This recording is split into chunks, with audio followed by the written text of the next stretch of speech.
A lot of my publishing, a lot of my royalties, my mechanicals, they have all pretty much been stolen. Yes.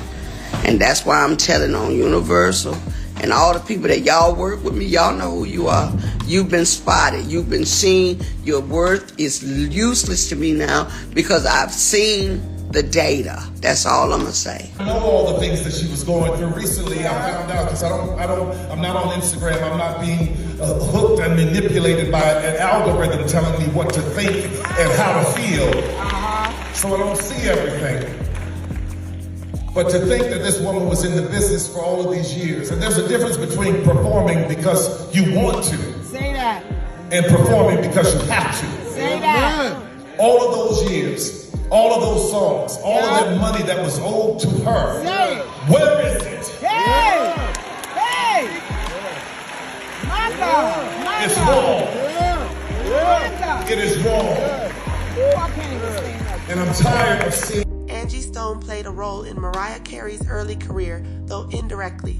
Before Mariah became a superstar, Stone was part of the R&B hip-hop trio The Sequence, one of the first female rap groups. Later, she became a successful songwriter and background vocalist. One key connection is that Angie Stone co-wrote There's Got to Be a Way, a track on Mariah Carey's 1990 debut album. While not a direct mentor or collaborator in Mariah's rise to fame, her songwriting contribution played a part in shaping the album. Prior to dying in a car accident, Angie Stone revealed that she played a part in Mariah Carey getting a record deal. Me in his office one day, and he said, Angie, I respect your ear. I don't know why people thought I had a good ear for A&R. I should have been an A&R director. What do you think? He says, I want to play this artist for you.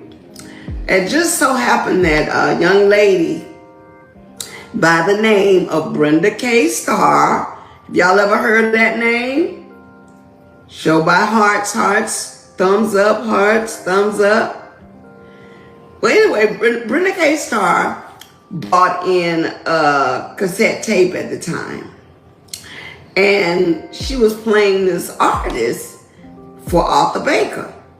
And so Arthur said, well, I need to call Angie in here, let her listen, see what she thinks.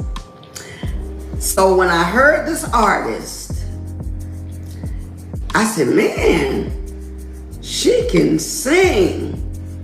It kind of put me in the mind of Whitney Houston, but I wasn't sure. I knew it wasn't Whitney, but she had that range. And I was just listening. And I said, I think she's got it. And Arthur Baker said to me, he said, would you believe she's a white girl? I said, no way. He said, yes way. He said, I don't know. I don't think my label's big enough for her. I was thinking about sending her over to Columbia. I said, Columbia? He said, yeah, I got a good friend over there, Tommy Mottola. I said, well, if you don't think you can handle it and she's a white girl, you might need to send her over there. Little did Mariah Carey know that everything was hanging on the hinges of this little black big lip girl here.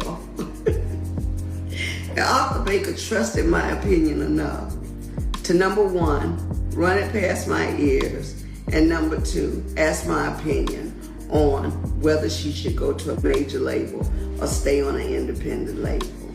So, like I said, a secret that you didn't have to know, but she never knew. I never told her, oh, I was a young lady that heard you before the world heard you. But the only person that knew she was a superstar is Brenda K. Starr.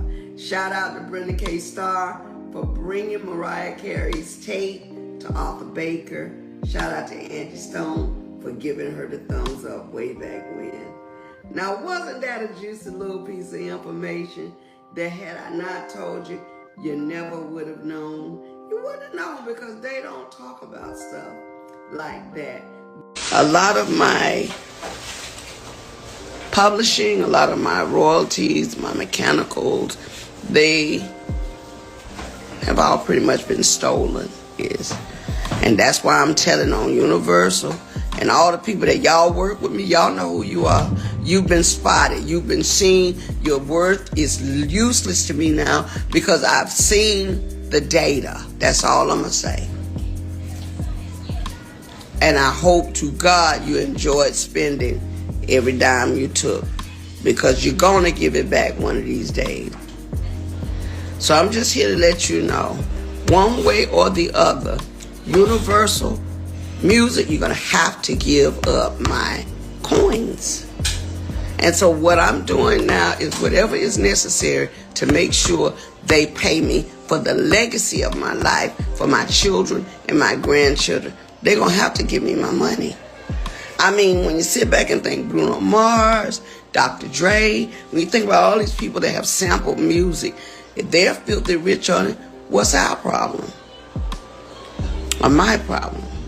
And if I never get it, at least you heard it from me, because I don't know what they might do to keep from paying me all the money they owe me. Okay? All the money they owe me is ridiculous. If you crave nature but still shop online, Night and Day Herbals is your dream come true. Discover premium herbal soaps, shampoos, and CBD products. All organic, all for you. Shop now at nightandayherbals.com.